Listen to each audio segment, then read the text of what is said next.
உள்ளதை கொடுத்தால்தான் ஆசீர்வாதம். முதலில் ஆபேலை தான் அங்கீகரித்தேன், எனவே உன்னையே முழுவதுமாக கொடுப்பதே ஆசீர்வாதம். இயேசுவை பின்பற்றினால் சிறிய வீடு பெரிதாகும்.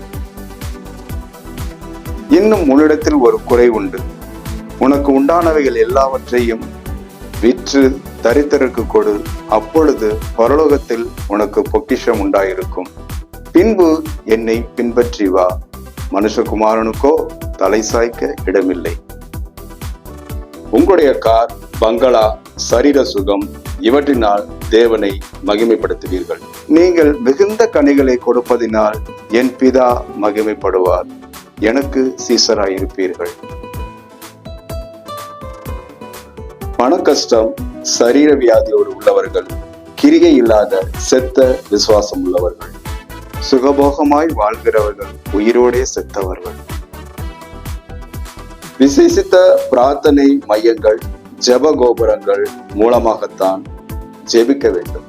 பிதாவை எங்கும் தொழுது கொள்ளும் காலம் வந்திருக்கிறது. ஜெப கோபுரங்களையும் சபை கட்டிடங்களையும் திறந்து வைக்க அரசியல்வாதியான ஏரோதுவையும் பிலாத்துவையும் அழைத்து விழாவை சிறப்பிக்க வேண்டும். வேதத்தை கேளாதபடி தன் செவியை விலக்குகிறவனுடைய ஜெபமும் அருவருப்பானது. ஏரோதும் பிலாத்தும் மனம் திரும்பாததால் அவர்களின் ஜெபமும் அருவருப்பானது.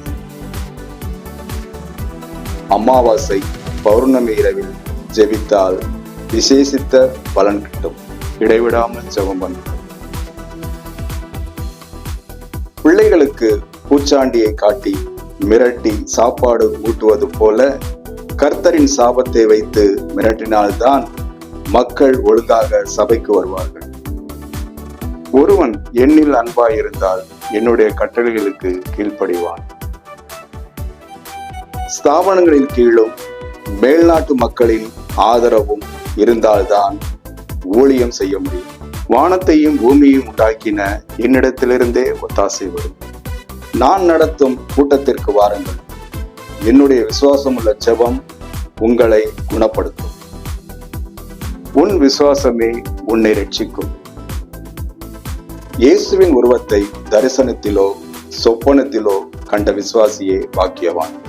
என்னை காணாமல் இருந்து விசுவாசிக்கிறவனே பாக்கியவான். அரசியல்வாதிகளின் துணை இல்லாமல் சுவிசேஷத்தால் வரும் பிரச்சனைகளுக்கு தீர்வு காண முடியாது. என்னை அன்றி உங்களால் ஒன்றும் செய்ய முடியாது. ரெவரண்ட், பிஷப், அப்போஸ்தலன் என்றே என்னை அழைக்க வேண்டும். மனுஷகுமாரனையே பெயர் செபூல் என்று அழைத்தால் உங்களை மக்கள் எவ்வாறு அழைப்பார்கள்? என்னுடைய மாத பத்திரிகையும் ஜெப எண்ணெயும் உங்கள் சரீரத்தை குணமாக்கும். விசுவாசம் உள்ள ஜெபம் பிணியாளியை சுகமாக்கும். சபை கட்டிடத்திற்கு அதிகமாய் பணம் கொடுத்தவர்களின் பெயர்கள் வரிசை கிரமமாய் ஆலய முகப்பு வாசலில் பொறிக்கப்படும். வலதுகை கொடுத்ததை இடதுகை அறியாதிருப்பதாக. ஆரம்ப கால ஊழியத்தில் வெள்ளை கலர் சட்டை அல்லது ஜிப்பா மற்றும் ஜோல்னாப்பை அணிந்திருந்தால்தான் பரிசுத்தம். பின்னர் ஊழியத்தில் வளர்ந்த போது கோட் சூட் அணிவதே பரிசுத்தம். புறம்பான அலங்காரம் அல்ல, உள்ளான அலங்காரமே முக்கியம். அதிகமாக கொடுத்தவர்க்கே சபை மக்கள் முன்பாக பாராட்டு. 2 காசு போட்ட ஏழை விதவைக்கு எனது பாராட்டு. மக்களின் அமோக ஆதரவை பெற்றவர்களே சபையில் தலைமை பதவியில் அமர வேண்டும். பரிசுத்த ஆவியின் சாட்சியை பெற்றவனே சபையின் கடைமட்ட வேலையை செய்ய வேண்டும். என்னையும் என் குடும்பத்தையும் என் வீட்டையும் பராமரித்து சேவை செய்ய எப்போதும் எனக்கு சில விசுவாசிகள் தேவை.